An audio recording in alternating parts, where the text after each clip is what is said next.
You ever notice someone who posts everything? Every meal, every outfit, every moment of their day. The gym session, the coffee run, the mirror selfie. If they're awake, you're seeing it. While some people barely have a digital footprint, these people are documenting their entire existence in real time. And you might think it's just about sharing their life or staying connected. But psychology says there's way more happening beneath the surface. The constant posting reveals specific things about their mindset, their needs, and what's actually driving their behavior. And what's fascinating is psychologists have identified at least 7 core psychological patterns these people share. So let's break down what's really going on with people who can't stop sharing their photos online. First, they're looking for validation from the outside, not the inside.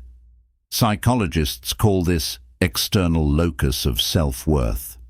What it means is their sense of value comes from other people's reactions, not from within themselves. Every like is a small confirmation that they matter. Every comment is proof that they're interesting or attractive or successful. Research shows that people who post frequently tend to have what's called contingent self-esteem. Their confidence goes up and down based on feedback, good engagement. But here's what's really happening underneath. Studies on social approval motivation show that some people have a higher psychological need for others to approve of them. It's not shallow or vain necessarily. It's often rooted in how they learned to get love and attention growing up. If approval was conditional in childhood, they keep seeking it as adults. And there's another layer. Research on impression management shows these people score incredibly high. They're constantly curating, editing, and controlling how they're perceived. Every post is strategic. Every caption is calculated. They're managing a brand even if they don't realize it. The pressure to maintain that image never stops. Second, they're stuck in constant comparison.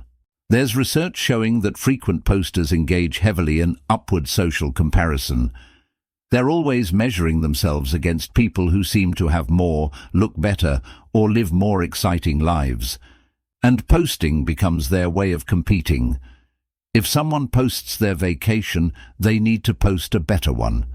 Now here's where it gets psychological. This connects to something called relative deprivation theory. Even when their life is objectively good, they feel deprived if someone else's appears better online. So they post to close that gap, to prove they're keeping up, to show they're winning too. Studies on the fear of missing out, FOMO, show it's incredibly strong in frequent posters. They're terrified that if they're not visible, people will forget about them. If they're not posting, they're falling behind. The anxiety is real and constant. There's also research on narcissistic tendencies. And before you judge, hear this out.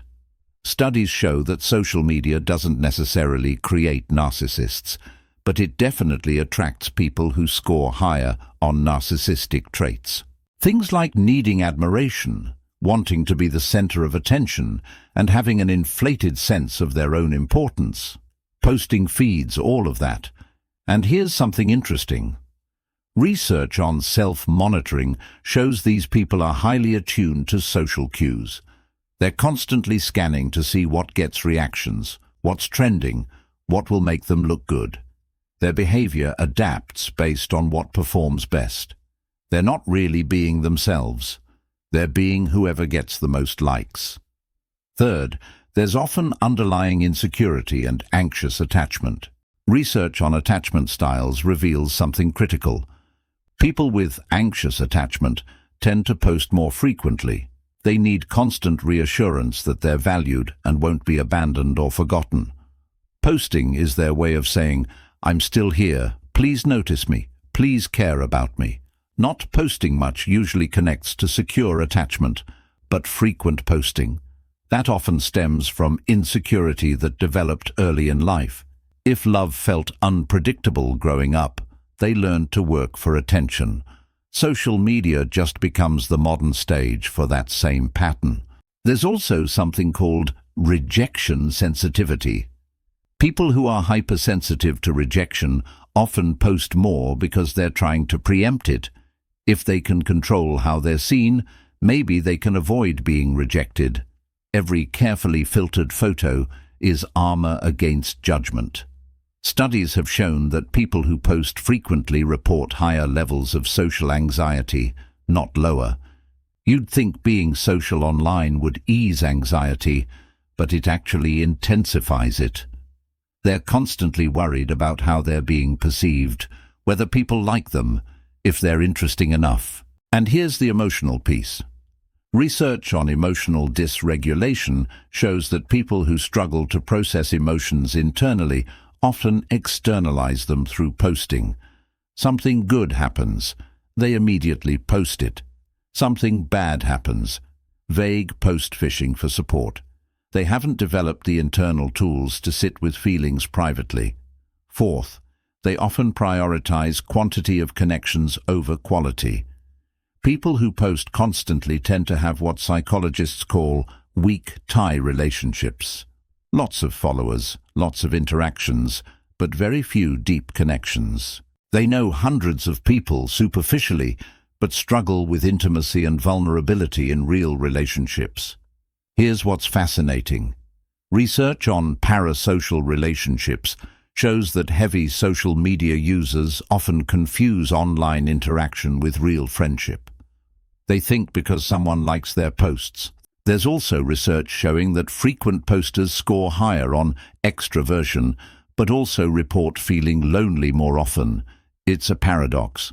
They're surrounded by people digitally, but feel isolated emotionally, because likes aren't the same as being truly known. Studies on attention economy reveal something important. These people have learned to trade depth for reach. A thoughtful conversation with one person doesn't feel as rewarding as 100 likes from strangers. Their brain has been rewired to value breadth over depth. And psychologists have found that people who engage in constant self-disclosure online, sharing personal details publicly, often struggle with appropriate boundaries. They either overshare to everyone or struggle to be vulnerable with anyone. There's no middle ground. The performance becomes easier than actual intimacy. Fifth, there's a real neurological component. They're often hooked on dopamine. Research in neuroscience shows that getting likes and comments triggers dopamine release in the brain. It's the same chemical involved in gambling, drugs, and other addictive behaviors. Every notification is a small hit, and like any addiction, you need more over time to get the same feeling. There's something called variable reward scheduling at play here. You don't know when you'll get likes or who will comment. That unpredictability makes it more addictive than a predictable reward. It's why slot machines work. It's why they keep checking their phone. Studies on behavioral addiction show that frequent posters exhibit classic addiction patterns. They feel anxious when they can't post. They post even when it's causing problems in their life. They've tried to stop and can't. They need it to feel normal. There's also the concept of present bias and instant gratification. Posting gives immediate feedback. Real accomplishments take time. Their brain has been trained to prefer the quick dopamine hit over the delayed satisfaction of actual achievement. Why spend months building something when you can post a selfie and feel good in 30 seconds? And here's something most people don't realize.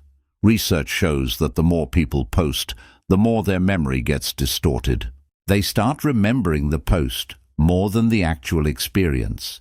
They remember how many likes it got, not how they actually felt in the moment.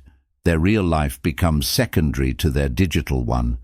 So when you see someone who posts constantly, they're not just social or outgoing.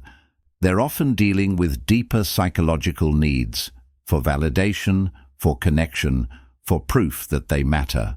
Understanding this doesn't mean judging them. It means recognizing that behind every carefully filtered photo is a real person searching for something they haven't found yet. If you want to understand human behavior at a deeper level, subscribe. We're not here to judge. We're here to decode what's really happening beneath the surface.